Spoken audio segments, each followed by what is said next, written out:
A very warm welcome to this edition of KTN Prime. It's the 31st of July 2013. My name is Betty Kyallo. And I'm Tim Smart. Good evening and welcome to KTN Prime. First, the highlights.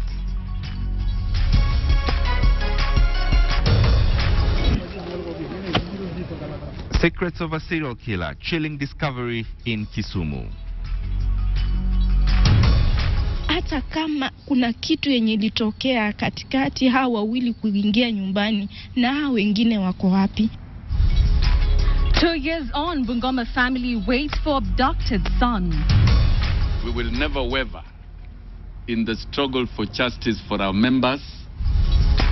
No pay, no work. Another teacher's strike looms. Still in this bulletin, the cost of maintaining a superhighway.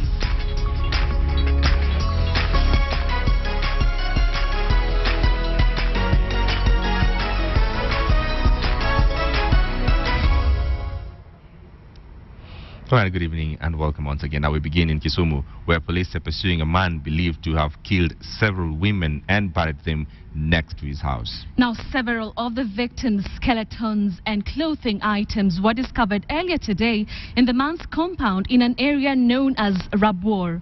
Well, our reporter in the Nyanza region, Fred Omulo, begins our news coverage with that chilling story of Kisumu's Jack the Ripper. The chilling tale of Rabuo's Jack the Ripper slowly gathered pace after a local motorcycle taxi driver disappeared last week. His body was discovered decomposing in a nearby well on Sunday, and this is when things got dramatic. Kesho yake huyo mwenye tulimshuku kama ameua mwenzake amefanya nini? Amepeana ndugu yake ili manguo yenye alivua kwenye huyo kijana apeleke kwenye choo. Huyo kijana badala ya kupeleka kwenye choo alipeleka mpaka kwa bomu ya huyo kijana mwenye aliuliwa. The suspect's mother immediately went to the local police station, precipitating the search that yielded the corpses. Tulisense ama tulijua ni nini ambayo imechimbwa hapa kando ya hii boma. Tukaanza kuchimba kwenye hii na hii na hii kachuma, na mwenzetu pia wameanza kuchimba. Kuchimba kidogo tukapata mkono wa mtu. A strange twist came from another motorcycle taxi driver who the suspect tried to entice all of last week to ferry goods for him at night. I say, this man, the way I'm seeing it, because even he feared me, because he was just trembling like this. The way I see him, this man is not a right man. Then, on that Wednesday at night again, he keep on calling me. The dry bones revealed that 3 adults, possibly 4, were buried here as recently as 6 months ago. We are also intending to look for an excavator so that we can excavate the area around the house. So if we can get more bodies. A strange development in a strange time. One only wonders what is happening to this country. From Rabwar in Kisumu County, I am Fred Omulo. And now to that story of the 2 Kenyans who were released by the Al-Shabaab in Somalia. The family of Edward Mule, who served as a DO in Wajir, are yet to set their eyes on him more than 3 days after he was set free. The family says the 2 men are still being kept at an undisclosed location by the government for official debriefing. And as Sophia Wanuna reports, Mule's wife now has just one wish: to have at least 2 babies with the man she loves. At the home of Edward's father in Nairobi, mother and daughter-in-law can finally breathe a sigh of relief. Mona just arrived from Malindi to await the return of a husband she hasn't seen since 2011. I'm so happy, just waiting for him. I don't know how I'm going to welcome him. I feel relieved, but I'm just waiting so that I'm able to see him. I confirm that this is Mule, through the person that I've talked to. We are very excited, we are very happy. One thing, you can't believe it, but you feel that you are hungry, but you don't have appetite. Edward Mule was flown into the country on Sunday after his release. They called me and his words were, "Dad, I'm free." Those are the words which stuck in my mind. But his family is yet to set eyes on the man who served as district officer in Wajir. Edward is said to be undergoing a debrief being conducted by government officials. His father says that clan elders in Wajir and Somalia, alongside the government, played a key role to secure the release of his son, adding that no ransom was paid to secure the release of Mule and Wainaina. It, however, remains unclear under what circumstances the duo was set free, but family members say it has not been easy. I wept. I cried my heart out. I cried for my son. Some friends will tell me, now these people are so bad. When they take someone, it's not easy for them to release them. In fact, some of them were even saying that by this time they should be dead. That time I wasn't myself. I just lost it. It has been a trying 18 months for the Mule family, but now relief, happiness and gratitude are just some of the words they use to describe their feelings following the news of the release of their son, who had been held in captivity in Somalia for 1.5 years. And now anticipation is high in this home state as they await his homecoming. And the wife already has a list of things to be done. I'm looking forward to have children with him. Maybe 2. It remains unclear when exactly they will get to see Mule, but plans are underway for Thanksgiving prayers and, of course, several parties. But they know they are lucky to have such a happy ending. Sophia Wanuna, KTN. Well, as the family in Buruburu waits on in Bungoma, it is a much more uncertain wait. It has been exactly 2 years and 7 days since Corporal Evans Mutoro was abducted by Al-Shabaab.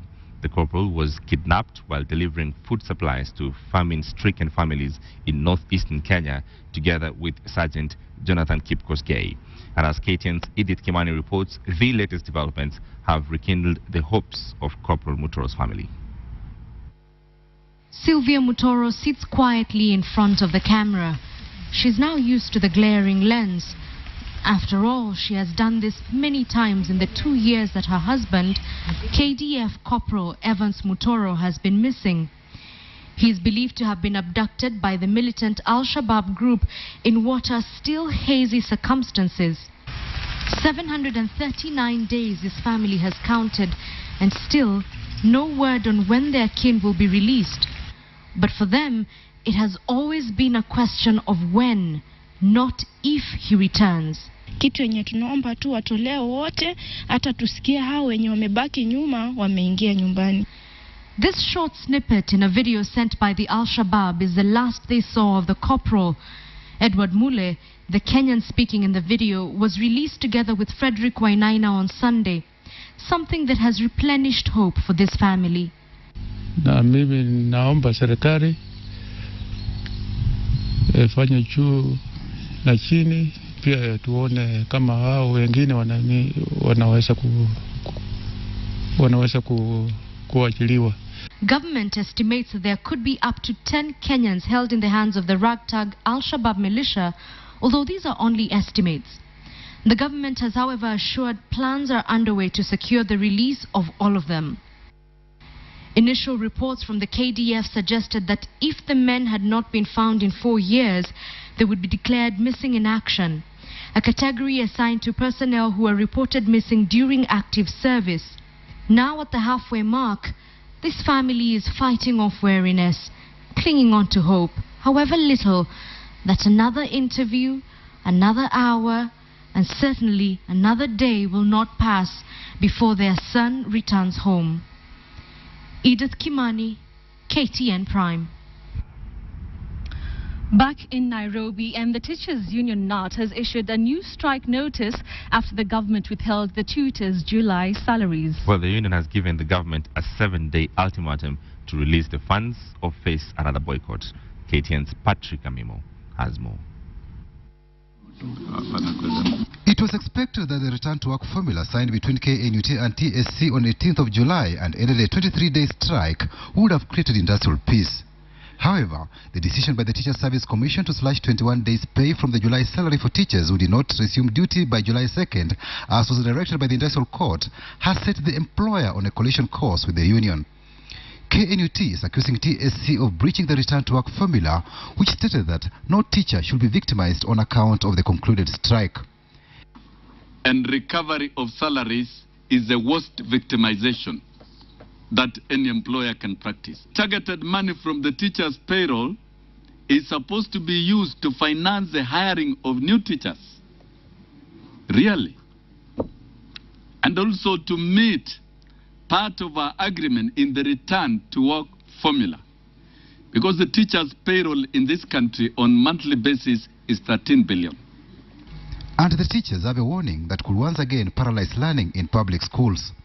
Notice commences today, and if at the expiry of the 7 days notice no solution will have been found to this dispute, all the members of the union shall commence industrial action as shall have been directed.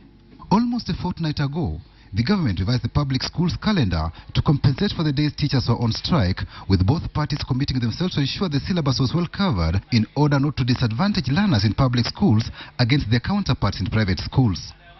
But learners in public schools might not even sit exams for second term if the July salary dispute is not resolved immediately. What do you expect teachers who have not earned a salary to do in school? Honestly, they have not paid rent. They don't have school fees for their children, and you expect them to teach other people's children. It can't work. It's inconceivable. Learning in public schools has not been smooth this year. First, the general elections disrupted learning in March this year, followed by the 23-day teacher strike, and now the dispute over salaries.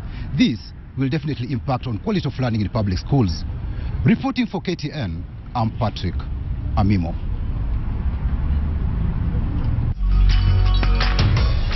The PQ, in association with Nguvu Cement. So that story leads us to a big question tonight, and we ask you, should the teachers be paid for the days they were on strike? Should the teachers be paid for the days they're on strike? Send us a yes or no response with brief comments to the number 8040. Betty and I will sample your views during this live newscast. Choose Nguvu for undoubted strength.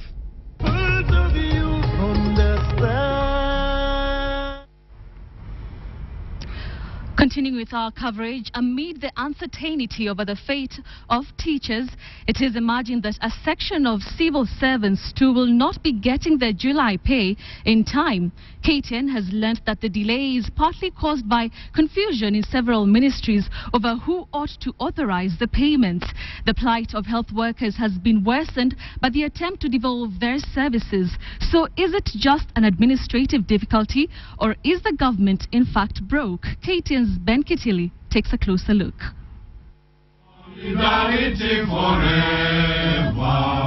These are scenes Kenyans may have to get used to if the government does not address the plight of civil servants fast. Now it is emerging that the trend may be more widespread. The government has delayed the salaries of other civil servants for the month of July, albeit for different reasons. The health sector has been the worst hit. Treasury holds that the delay in most civil servants' July pay has been due to a hitch caused by the recent reorganization in government. Immediately the president said the ministries will be 18. Somebody should have taken what I would call the speed of reorganizing the codes. A reported battle of power between cabinet secretaries and principal secretaries has also been cited for the delay in preparing the payroll for civil servants. However, it is a trend that has got civil servants worried. Is the government starting to experience a real money problem? Economist Murimi Karimi warns of a danger in the public coffers running dry if the government does not plan well. Currently, the total estimated wage bill, together with what we call allowances going to the foreign countries, etc., is equal to the tax we are currently collecting. So that bit of absence of cash will one day, of course, be a real issue. The Jubilee administration has endured difficult times already, trying to manage an enormous wage bill. Our sectoral demands as counties, as interest groups, trade unions, and so on, have a direct impact on other sectors of our country. As it stands, the civil servants are unconvinced by the assurances from Treasury. It is almost 4 months since the government assumed power, yet it is the first time the state is delaying civil servants' salaries. Is it a coincidence that this is happening in the first month of the 2013-2014 financial year? Or is the government broke? Ben Kitili, KTN. Country's engineering marvels, but now you may start paying dearly for the thicker superhighway. Well, and that is in part because just months after it was commissioned, it has fallen victim to massive vandalism. The government says up to 200 million shillings is needed each year to keep it in shape. And as KTN's Rita Tinina reports, you could soon be footing that bill. This could be a view from somewhere in a developed country. The 6 to 8 lane thicker superhighway, complete with footbridges, underpasses, flyovers, bicycle lanes and road signs, is classified as an international road, and it fits the bill, at least when it comes to the construction. But a closer look tells a different story. And it is not just about the pedestrians who, despite the existence of footbridges, choose the dangerous way out, crossing the superhighway with the footbridge right over their heads. The footbridges are in use, but their condition does not correspond to the international status this superhighway lays claim to. The data aside, past 6:30 p.m., the Pangani Bridge becomes a mugging zone. Throughout the superhighway, such scenes are common. Litter is slowly finding a home on this Kenyan landmark. Guardrails have been vandalized, others damaged by motorists. The lights too have become a favorite for vandals, and maintenance of this superhighway does not come cheap. We did some inventory in June, and the cost of repairs required 50 million. The Kenya National Highways Authority estimates that it will cost 200 million shillings per year to keep this superhighway in good condition. For now, Kenha will draw the money from you every time you fuel your car through the fuel levy. The fuel levy we get is about, as Kenya, we get about 9 billion per year, but it's for ABC roads. So we want to budget something for thicker road. Kenha says it will use the fuel levy at least for the next 5 years. But with vandals making brisk business from the superhighway, motorists may find themselves parting with some money at the toll station sooner. The way things are going now, because of the too much vandalism, then we might force to toll the road to get enough money. We have to write a session paper which will go to cabinet, approved, and it has to go to the parliament. Authorities are yet to find a formula of dealing with the vandalism. With the construction phase of the thicker superhighway complete, the challenge now is just how to maintain this engineering masterpiece, one of its kind in the region. Rita Tinina, KTN. All right, and several presidents were in Nairobi today to discuss the raging conflict in Democratic Republic of Congo. Countries like Kenya are already paying a high price for the conflict with the influx of refugees and other security problems. But as KTN's Asha Mwili reports, many of the Congolese nationals living here can't wait for peace to return to their land. A guitar in hand and a powerful voice. That's all the weapon 33-year-old Jean Bulela has to fight in the ongoing war in the Democratic Republic of Congo. Jean is among the 400,000 Congolese living outside the DRC. For the last 8 years, he has attempted to go back home to help in ending the war without success. He now lives in Nairobi, making music with messages to urge his countrymates to end the crisis. Hizi vita mimi kibinafsi imeniaffect sana kwa sababu tuko hapa nje ya nchi yetu. Kuna watu tofauti wa Kongo tofauti tuko hapa kwa sababu ya hizi vitu. For Jean, the ongoing Great Lakes Summit in Nairobi is as personal as it gets. The heads of states who attended this summit on Wednesday held a closed-door session to discuss how the region could intervene in the conflict. If we continue to show the kind of commitment that we have shown, I am convinced, I am certain that we will be able to achieve peace in the DRC. Sisi wa Kongo tuko na hamu sana ya kuona imeisha. After hii mkutano tuone at least something may happen. Jean's sentiments are shared by more than just civilians in Congo. Gaston Mubawa is an interested party. As the president of the armed groups in eastern Congo, he is in the country to seek audience with President Uhuru Kenyatta. Kwanza sisi watu wa este ya Congo, kivuko yetu ya kwanza ni Mombasa. Utajiri yote yetu inapitia ni Mombasa kwa kwenda este ya Congo. Ndio maana tunalomba sana Kenya itusaidie. The DRC conflict has been termed the worst war since World War II. Since 1998, over 5.8 million people have died.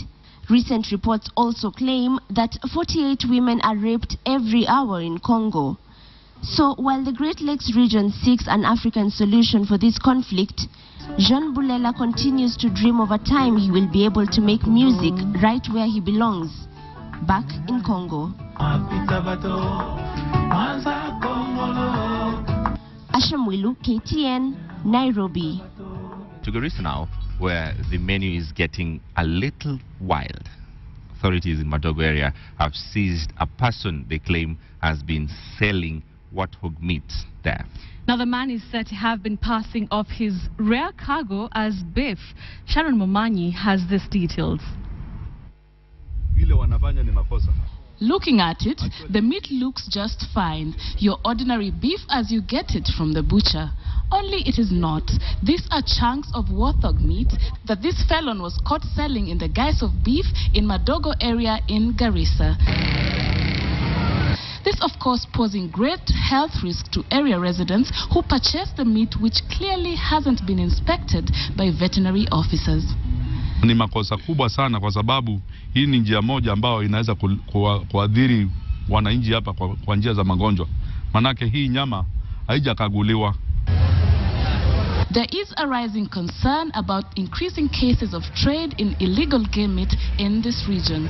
Only 4 days ago, authorities discovered what they suspected to be hyena meat being sold in the neighboring Tana River County.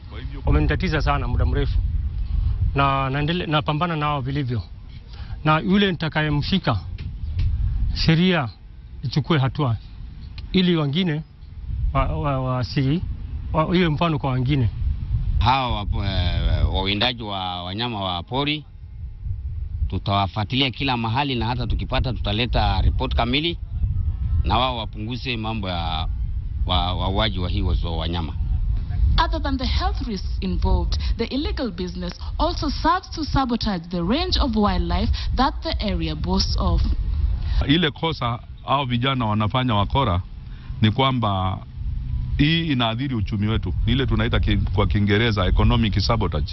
Economic sabotage kwa sababu hawa wanyama ndio tunawatumia kufanya biashara ya utalii, na utalii mnajua inaleta pesa nyingi sana kuja kusaidia nchi yetu. Provincial administration in Garissa County is warning residents to be on the lookout not to buy inexpensive meat being peddled as beef. Sharon Momanyi, KTN. Well, I'd like to preserve my comment on that wild dinner. Persons living with albinism will benefit from free sunscreen to be acquired through a campaign dubbed Color Face. The campaign, which will culminate in a walk on the 17th of August to raise funds to buy the sunscreen, aims to purchase 100,000 sunscreen bottles that will be distributed to poor persons with albinisms countrywide. The Color Face campaign is spearheaded by a local musician and is partnering with Kenya Institute of Management, the Standard Group as the key media sponsor, Safaricom and other organizations. Albinism is a condition characterized by the complete or partial absence of melanin pigment in the skin, hair and eyes. Good evening, my name is Boni Tunya and I have the business. British oil and gas explorer Kyallo Oil has confirmed commercial viability of Kenya's oil and announced that it will start negotiating with the government on development and production of the product. Now, the company, which has also been performing flow tests on the Twiga South 1 and Ngamia 1 discovery wells on Wednesday, said that results of the drilling in the Etuko prospect, which is just about 14 kilometers east of Twiga South, is on block 10BB and confirmed new oil. Now, Kyallo, which has been prospected with Africa Oil and now another Canadian explorer, said that results of the drilling wirelines, logs and samples of the reservoir fluid confirmed that a new oil discovery with a net pay of just about 40 meters in the Owewe and Upper Lohone targets combined volumes and are now expected to exceed the threshold for the development studies to commence, and that the facility and facilitate development activities with parallel and exploration and appraisal activities in that part of the country. Right, from oil matters we go to more numbers in the country's month-on-month inflation index. For the month of July rose to 6.02%, up 1.11% from June's figure of just about 4.91, with the government seeming losing ground from its preferred 5% level. Now, in the latest figure, the consumer price index also headed north, gaining 2%, suggesting that the quest for a lowered cost of living is still far from being achieved. With noteworthy also are the prices of housing, water, electricity, gas and other fuels index, whose index rose by an average of 0.13% between June and July of 2013, mainly driven by increases in house rent and charcoal for the month of July. Now, away from tradition, food and non-alcoholic drinks index decreased by 0.1%, mainly due to collective falls that overshadowed the rises in average prices of food items. An item whose increase in price never goes unnoticed, however, was milk, as a 500 milliliter packet rose by 4.24% to an average price of just about 38.88% from last year's price of 37.29. Now, the transport index increased also by 0.98% over the period under review due to the increase in pump prices and petrol in diesel. Now, the health sector increased similarly by 0.95%, and this was due to an increase in doctors' charges and the cost of medicine. Now, according to Razia Khan, who is the head of Africa Research at the Standard Chartered Bank, policymakers will now find it untenable to cut the country's base lending rate below the current 8.5% level. Right, we move away from those numbers, and Communications Commission of Kenya has proposed that the government to consider an infrastructure bond to fast-track the deployment of the broadband. KTN's Joy Doreen Bira has that report. The launch of the National Broadband Strategy was an impetus towards realizing widespread internet penetration in Kenya. However, information technology experts are now warning that this might not be achieved without backbone infrastructure in place. The manner in which we are providing the broadband services are haphazard, and this has led to the country really not optimizing the resources that we have in order for the people to enjoy the services that come up with broadband. When the infrastructure is set out in terms of not just the backbone, but the access, the connectivity, then private players, the mobile sector players, the ISPs, can come and plug into the national backbone, what they call the network facility providers. Communication forms the core of any business operation, and many players will be looking at how this will reduce the cost of doing business.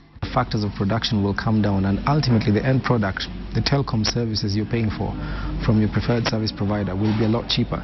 But even with the costs and infrastructure challenges well addressed, the human capacity as well as legal framework would be needed in place.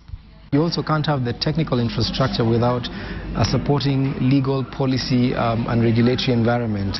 Experts maintain that the low penetration of broadband can also be attributed to little knowledge on the use of broadband in government institutions that trickles down to the rural areas across the country. Joy Doreen Bira, KTN Business Today. Simon Cherono won 2 medals on the opening day of the Wild Olympics in Sofia, Bulgaria. Cherono broke the Deaflympics 10,000-meter record in winning Kenya's first gold medal in a time of 29 minutes and 16 seconds. Cherono led, beg your pardon, compatriots Daniel Kiptum and David Kipkosgei Kiptum. Kiptum finished in 29 minutes, 27.39 seconds, while Kipkosgei was timed at 30 minutes, 52.80 seconds.